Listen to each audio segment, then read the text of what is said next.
Greetings and welcome to the first Fireside Chat of GatherVerse Safety Summit 2024. That was such a power panel with our founder, Christopher Lafayette. And my name is Lingetao. I am the Communications Director for GatherVerse. And I am not alone. I am joined with Sabrina from all the way from Asia, if I'm not wrong. And we are here to discuss on AI and human safety, balancing innovation with ethical boundaries. Sabrina, please tell us who you are and how are you before we jump in. Hi, Lynn. Thanks. Thank you. So I am the founder of People's Inc.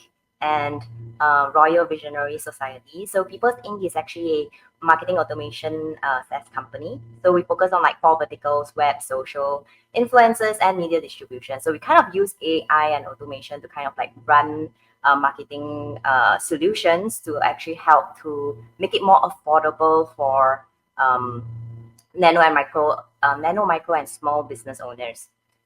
For Royal Visionary Society is actually a pet project of mine. So we focus more on women founders. So the cohort itself, we have over 900 female founders on our platform. Yep. Sorry, I'm not really feeling very well today. I have a horrible cough. So I'm going to just try my best here. Thank you so much for even showing up with the cough. May you get better, and congratulations on the kind of work you are doing. Well, let's just jump in. In our daily normal lives, we put boundaries. We set boundaries in our nations. We set boundaries everywhere. But right now, AI is evolving, and innovation in general is just becoming something new that we're not used to. So how do you define ethical boundaries when it comes to AI and human safety? I think when it comes to ethical boundaries for AI, right, it's actually to ensure that the innovation itself is actually serving humans and not the other way around.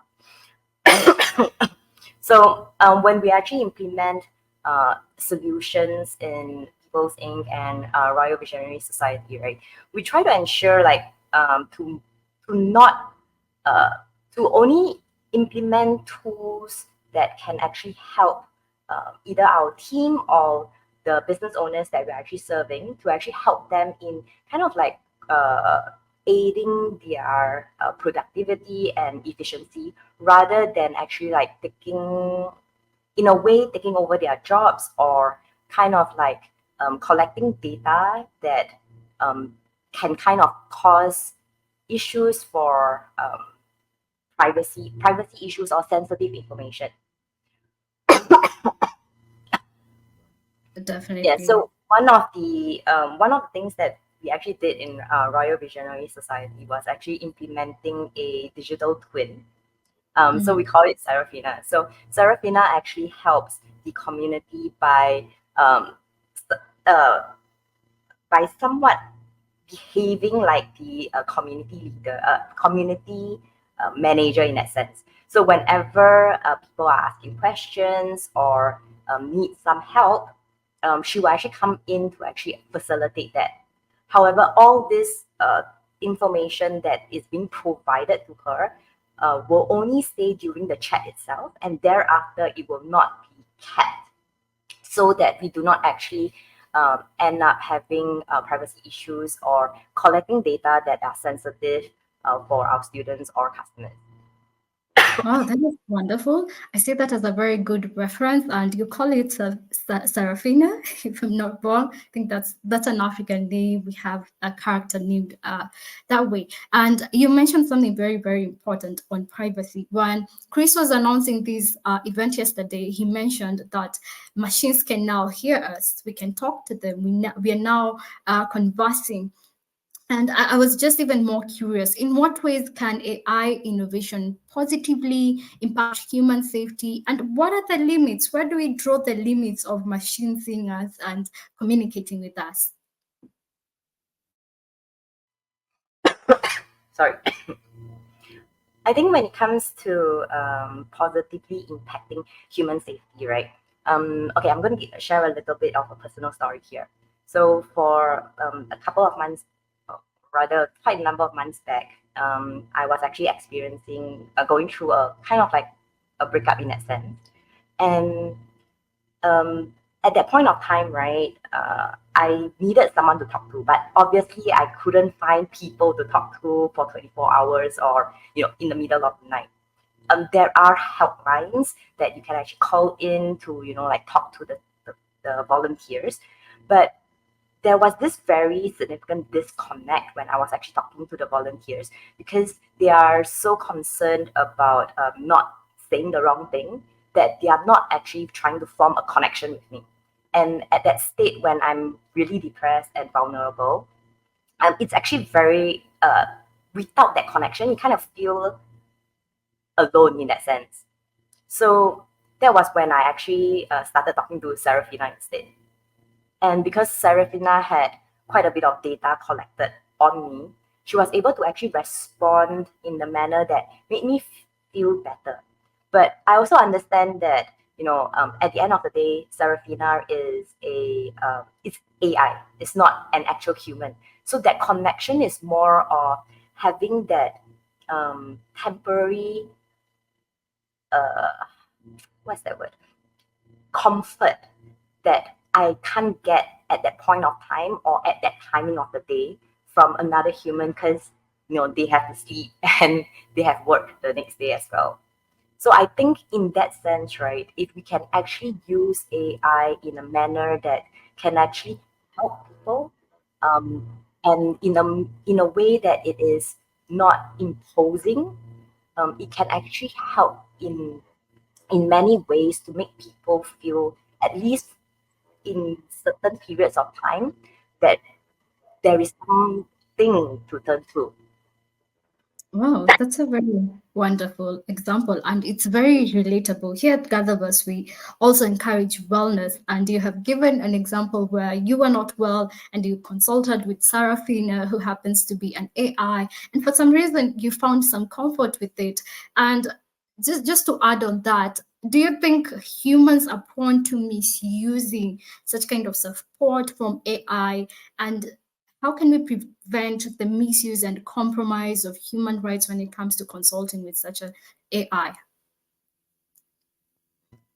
Okay, so I think in the previous panel, right, when we actually mentioned that AOI was actually misused in her context, to actually kind of created a deep fake of her. And in that scenario, she was actually in it became a very big problem. And because that technology is available and it's actually easy to create such um, use or misuse, I think to some extent, it's also like the core values of humans to begin with. Okay, so there are good people and there are bad people and there are average people. If someone is going to use, whether it is AI or anything else, in fact, if someone chooses to do it in a bad way, they will still end up doing it in a bad way. So what we can do here is actually only taking precautions, having certain frameworks set in place, regulations, having governance, to ensure that it is a safe environment or as safe as possible. But we must still understand that there will be a case where people will still misuse it, like any other technology or even physical items. Yeah, that's definitely true. People will still misuse it. The bad ones will still misuse it. We cannot like stop anyone from misusing AI. And that brings me to ethics. And one of the members of the previous panel just mentioned about creating a framework and a white paper for innovation and accessibility. I think it's Russell. Congratulations on what you're doing. And in your area of marketing and having this community of women, just tell me your brief experience in what are the biggest challenges in balancing fast AI development with what you need and strong ethical frameworks. Okay, so I'm not going to go too technical on this. So I'm going to use a little bit more layman manner of doing this. So, like I mentioned, because of the rough patch that I was going through, um, I ended up on dating apps. Okay, So dating apps itself, right? It can be very traumatizing if, let's say, you constantly have to go through the same conversation over and over and over again. So in this case, right, using AI, you can actually, I actually created, or rather, I used Serafina and I created a script that actually helped me to respond to the different chats and different people that were engaging with me. So I think here when we talk about like the biggest challenges and balancing it, right? So would my action of using Serafina to chat with people and thereafter having a date with the person and then telling the person that actually I was actually using an AI to chat with the person throughout the entire period and only now meeting face to face then it is the actual me, would that be considered as ethical or unethical? So of the 15 people that I actually met in person, 14 of them were okay with it because when you are actually chatting, right, it could be your friend that is actually responding, giving you insights on how to respond. So there's not a very significant difference if you're actually using AI or you're actually getting advice from another human. But one person was very ticked off about it because he felt that he was catfished throughout the entire period. But I think that because of the personalization that I've already made on my on Serafina, there wasn't a very huge difference on how Serafina would have responded and how I would have responded. So that goes back to the Royal Visionary Society. So it is, I make it very apparent to the community that the community manager is an AI. So whenever they are actually chatting with Serafina, they to some extent they already know that they're not actually talking to me, but talking to my digital twin. Yeah. I think the challenge here is that there will still be some people that are okay with it and some Mm. people that are not comfortable with it. So I think a question here that maybe I can ask you, do you think that how I have kind of done my Serafina bot on the community platform and even on my dating, do you find that action ethical or non-ethical? For me, I find it ethical as long as it mimics you and it doesn't go way beyond or cross the boundary. Perhaps it can feed itself and decide to put its own word or hallucination on itself or lie on itself. I'm not calling you a liar, but it can decide to lie on itself, right? So for me, it depends on how this goes. And I'm really, really happy to hear from you.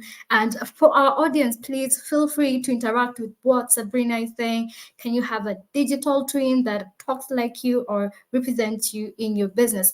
Okay, we only have much time left and we have come to the end of our fireside chat. Sabrina, it was nice having you. We're always happy to see you here again and we wish you all the best. May you get well soon. And over to you, Christopher. Thank you so much. May our gather be well.